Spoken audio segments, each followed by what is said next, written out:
සුබ උදෑසනක් ඔබ හැම කෙනෙකුටම දෙවියන් වහන්සේගේ කරුණාව දෙවියන් වහන්සේගේ අනුග්‍රහය ආශිර්වාදයෙන් පූර්ණ දවසක් වේවා කියලා ප්‍රකාශ කරනවා. දෙවියන් වහන්සේ යහපත්, උන්වහන්සේගේ කරුණාව සදාකාලිකවම අපි සමග තිබෙනවා.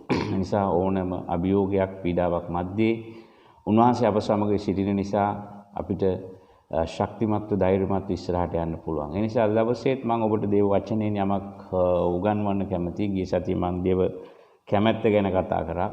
අද දවසේත් යමක් මම ඔබට කතා කරන්න කැමතියි. ඒ කියන්නේ අපි නිවැරදි කරගත යුතු තව තැනක්. ආමෙන්.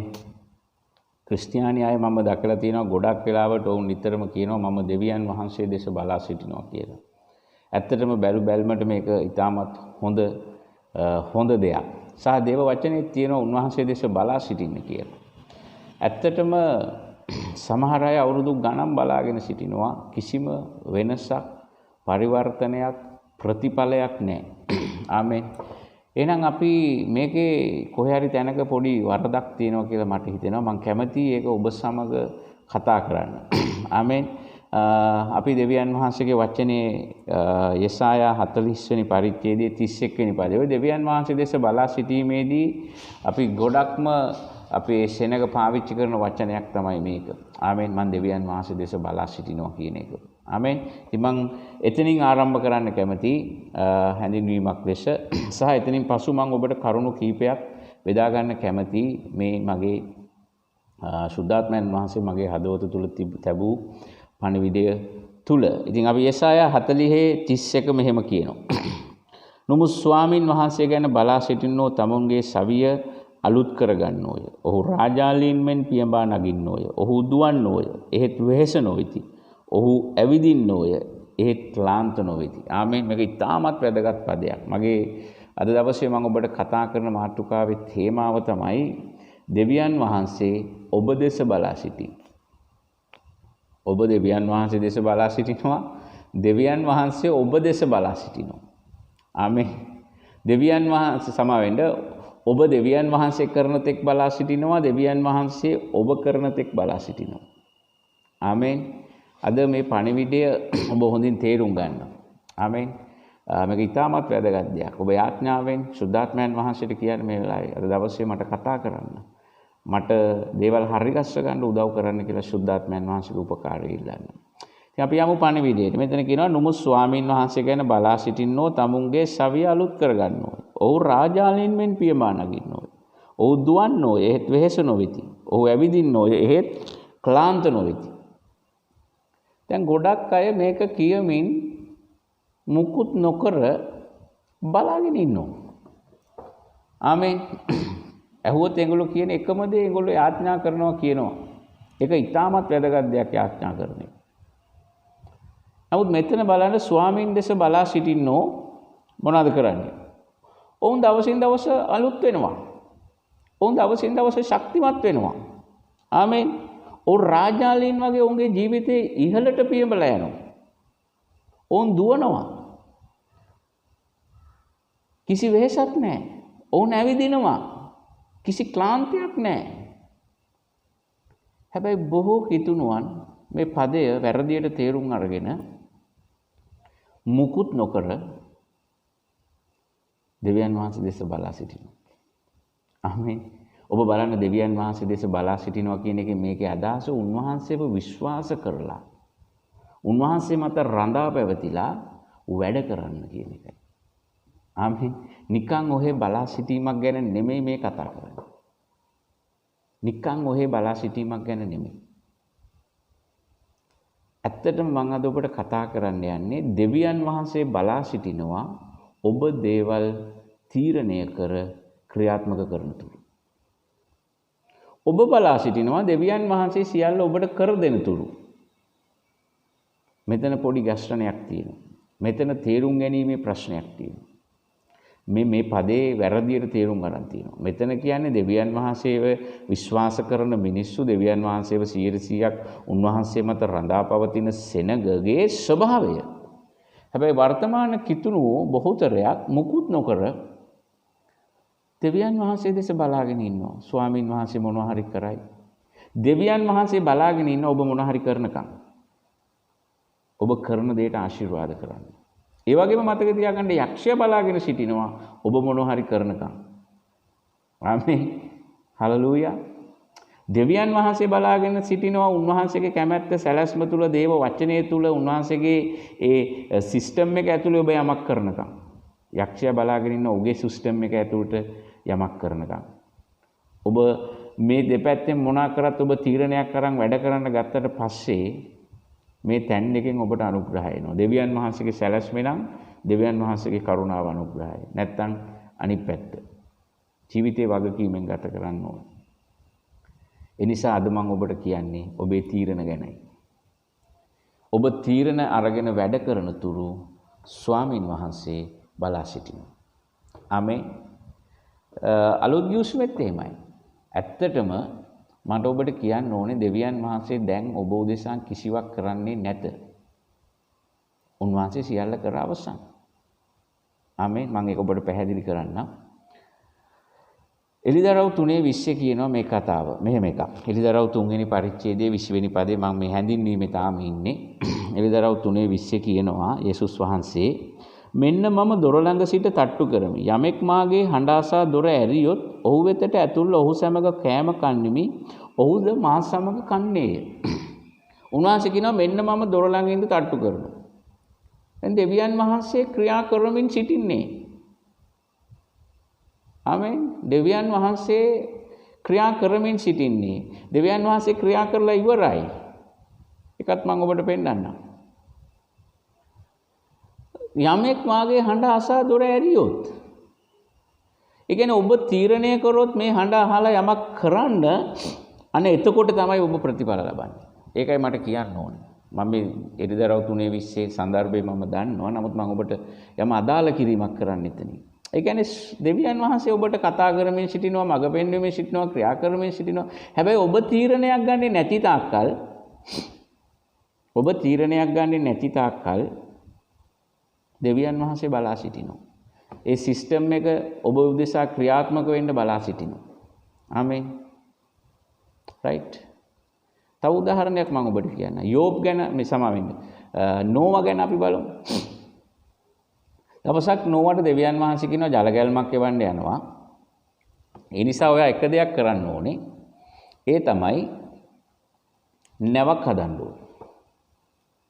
ඒ ටික කියලා උන්වහන්සේ ගියා. ගිහින් උන්වහන්සේ බලාගෙන ඉන්නවා නෝවා නැව හදලා ඉවර වෙනකම්. සමස්තයක් වශයෙන් කියනවා නෝවාට නැව හදන්න අවුරුදු 120ක් විතර ගියා කියලා. ඉතින් අවුරුදු 120ම දෙවියන් වහන්සේ බලාගෙන හිටියා. ඔබ දේවල් කරන තුරු නැත්නම් ඔබට කරන්න කියපු දේ සම්පූර්ණ කරන තුරු දෙවියන් වහන්සේ බලා සිටින උන්වහන්සේගේ සිස්ටම් එක අපි වෙනුවෙන් බලා සිටිනවා. ආමේන්. හලෙලූයා. අපි බලමු දෙවෙනි පේත්‍රුස් 1:3. දෙවෙනි පේත්‍රුස් පොතේ පළවෙනි පරිච්ඡේදයේ 3 වෙනි පදේ. මේක අපි හැමෝම දන්න පදයක්. මම නැවතත් ඔබට කියමින් සිටින මේ දේවල් ඔබට අවබෝධ වෙන නිසායි මේ බයිබල් පද ගණනාවක් කියන්නේ.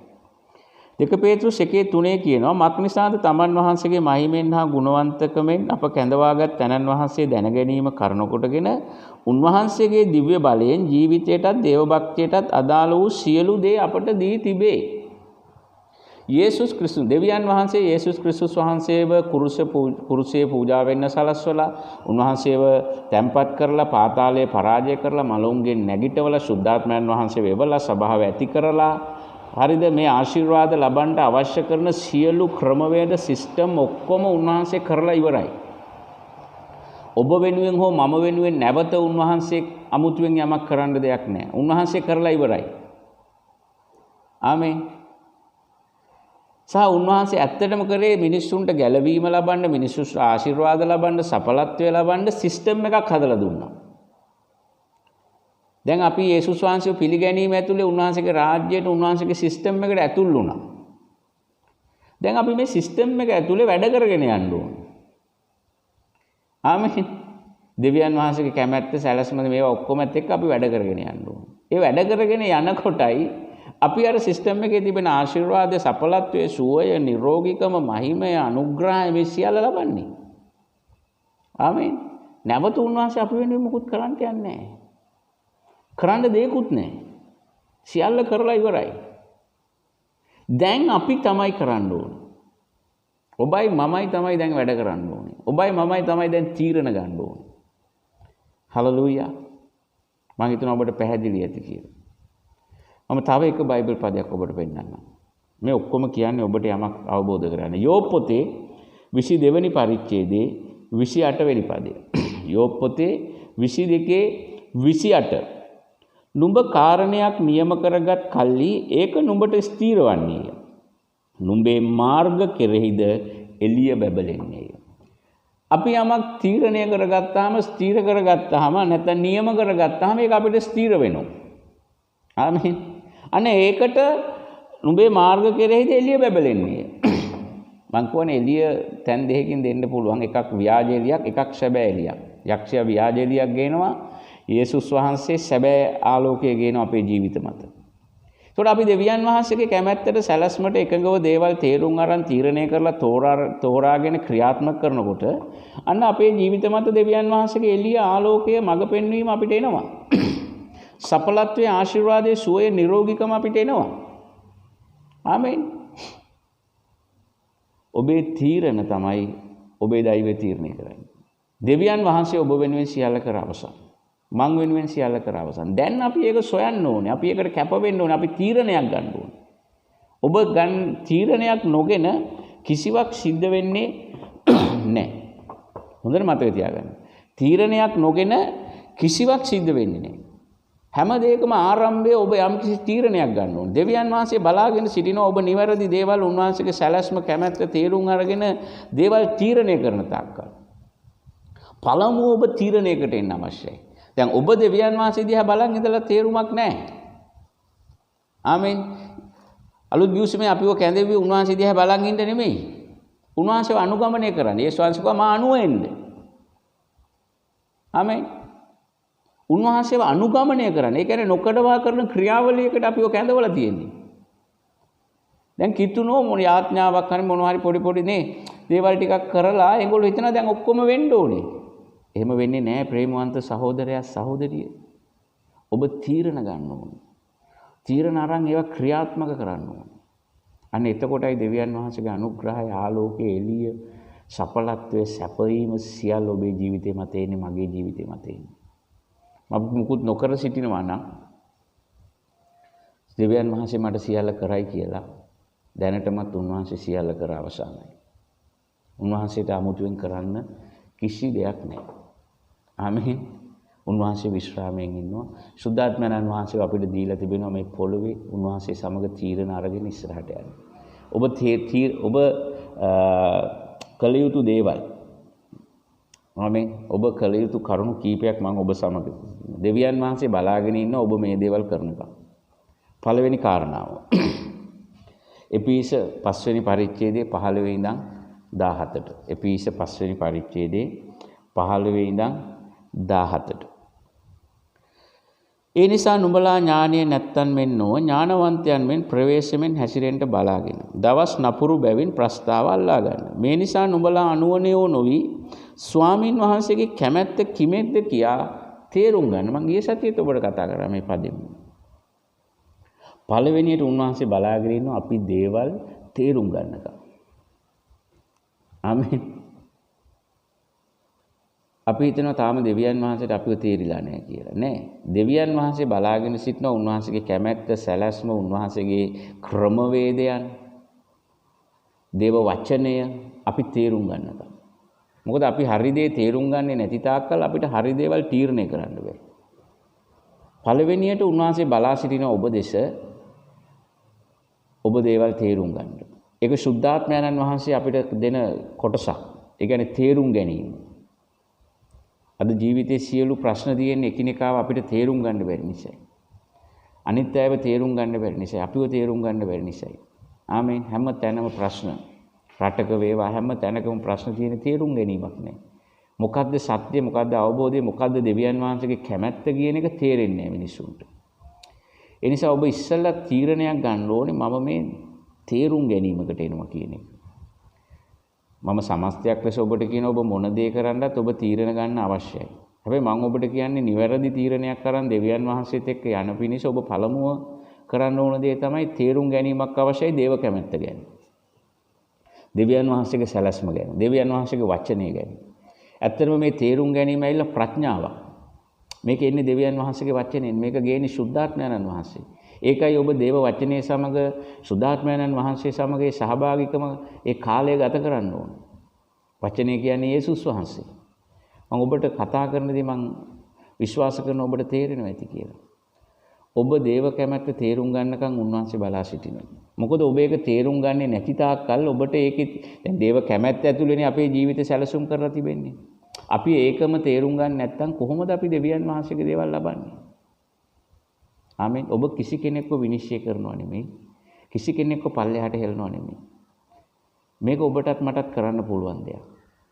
අපි හැමෝම තේරුම් ගැනීමකට එන්න ඕනේ. දේව රාජ්‍යය ගැන තේරුම් ගැනීම. අපි ගැලවීම ලැබුවට තාම අපි තේරුම් ගැනීමකට ඇවිල්ලා නැහැ. මම මේ දේව රාජ්‍යයට ඉන්නේ දැන්. මම දෙවියන් වහන්සේගේ දරුවෙක්. මම සුද්ධවන්තයෙක්. මම ධර්මිෂ්ඨයෙක්. ආමේ. මේවා එකක්වත් අපි තේරුම් ගන්නෑ. අපි නිකන් ඔළුව උඩින් ගෑවිලා යන්න කියවගෙන යනවා. හැබැයි මේවා ගැඹුර අපි තේරුම් ගන්නෑ. මේවා අපි තේරුම් ගන්න තමයි අපිට දේවල් අවබෝධ වෙන්නේ. ආමේ. පළවෙනි දේ දෙවියන් වහන්සේ බලා සිටිනවා. මම ඊටමත් කෙටියෙන් මේවා කියන්නේ ඔබ දන්නවා මේවා. දෙවියන් වහන්සේ බලා සිටිනවා. ඔබ දේව කැමැත්ත, උන්වහන්සේගේ ක්‍රමය, උන්වහන්සේගේ සැලසුම්, උන්වහන්සේගේ රාජ්‍ය ගැන උන්වහන්සේ ඔබට දී තිබෙන දේවල් තේරුම් ගන්නකම්. ඒ නිසා නිතරම ඔබ යාඥා කරන්න මට තේරුම් ගැනීමේ ආත්මයක් දෙන්න කියලා. දේවල් තේරුම් ගන්න බැරි නම් ඒක තමයි ලොකුම ඛේද වාචකය. ආමෙන්. භාර්යාවට ස්වාම පුරුෂයව තේරුම් ගන්න බෑ. ස්වාම පුරුෂයාට භාර්යාව තේරුම් ගන්න බෑ. දරුවන්ට දෙමව්පියෝ තේරුම් ගන්න බෑ. දෙමව්පියන්ට දරුවෝ තේරුම් ගන්න බෑ. ආමෙන්. ඒ නිසා පළවෙනිදී අපි හැමෝටම තියෙන ප්‍රශ්න මේක. තේරුම් ගැනීමකට එන්න අවශ්‍යයි.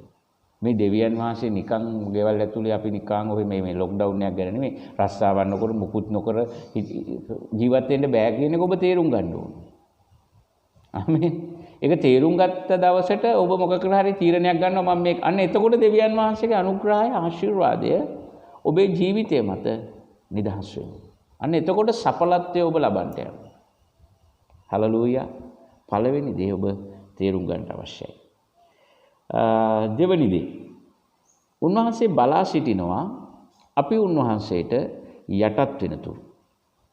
ආමෙන්. මේක කරන්න බෑ පළවෙනි එක ඔබ කරන්නේ නැති තාක්කල්. ඒ කියන්නේ දෙවියන් වහන්සේ අපි කොහොම දෙවියන් වහන්සේ ඔබට ප්‍රේම කරන බව ඔබ තේරුම් ගන්නේ නැති තාක්කල් ඔබ ලෑස්ති නැහැ දෙවියන් වහන්සේට යටහත් වෙන්න. එතකන් ඔබගේ ජීවිතය උසස් වෙන්නේ නැහැ. ඕකයි සරල දෙයක් මේක. දෙවියන් වහන්සේ බලාගෙන ඉන්නවා. උන්වහන්සේ දාපු සිස්ටම් එක ඕල්රෙඩි ඒ කියන්නේ හැම තිස්සෙම සූදානම්ෙන් ඉන්නේ. අපි මේ දේවල් කරනකොට ඒකේ දේවල් අපි වෙතට එනවා. ආමෙන්. 1 පේතෘස් 5:6 අපි කියමු 1 පේතෘස් පොතට පෙරලා ගන්න ඔබේ බයිබලේ 1 පේතෘස් පොතේ 5 වෙනි පරිච්ඡේදයේ 5 සහ 6 පද. මෙතන තරුණයන්ට කතා කරන්නේ සාසියල්ලන්. එසේම තරුණයනි වැඩිමහල්ලන්ට යටත් වෙන්න. එසේ නුඹලා සියල්ලෝම එකිනෙකාට මෙහෙ කරන පිණිස යටත්කම පැළඳ ගන්න.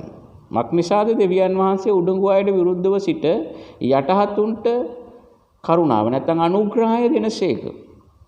එබැවින් දෙවියන් වහන්සේ සුදුසු කාලයේදී නුඹලා උසස් කරන පිණිස උන්වහන්සේගේ බලවත් හස්තයට යටත් වෙන්න. ආමෙන්. මෙතන කතා කරන්නේ තරුණයනි කියලා වැඩිමහල්ලුන්ට. මෙතන වයස ප්‍රශ්නයක් නෙමෙයි තියෙන්නේ. සමහර අය කොච්චර වයසට ගියත් ඔවුන් තරුණයි. තරුණයි කියන්නේ අර හිතින් තරුණයි ශක්තිමත් කියන එක නෙමෙයි. බාලයි. ආමෙන්. යටත් වෙන්න බෑ. හලලූයා. යටහත් වෙන්න බෑ. ඔබ දන්නවද ලංකාවේ ගොඩාක් වැඩිහිටි නිවාසවල ඇයි දෙමව්පියෝ ඉන්නේ කියලා? ඒකට හේතුව දෙමව්පියෝ ලෑස්ති නැහැ යම් කිසි තැනකදී දරුවන්ට යටත් වෙන්න. ආමෙන්. කෙනෙක් හිතයි මේවා මාර බොරු ඉගැන්වීම් කියලා නෑ. අපිට කාලයක් එනවා මටත් කාලයක් එනවා දවසක මගේ දරුවෝ යටතේ ජීවත් වෙන්න. ආමෙන්. ඔවුන්ගේ දෙයක් කරලා දීලා උන්ට උදව්වක් කරලා ඔවුන්ගේ දරුවෙක් බලාගෙන. මොකද ඒගොල්ලෝ තමයි දැන් අපි අද දරුවෝන්ව බලා ගන්නවා වගේ වැඩිහිටියෝ ඒ කියන්නේ අපි වයසට ගියහ දවසක අපේ දරුවෝ තමයි අපි බලාගන්නේ. ඉතින් ගොඩක් අයගේ මනස සූදානම් නැහැ. ඒ නිසා අර දරුවෝ කෙරෙන් ආශිර්වාදය බොහෝ අයට ලබන්න බෑ. ඇයි? තාම තරුණයි.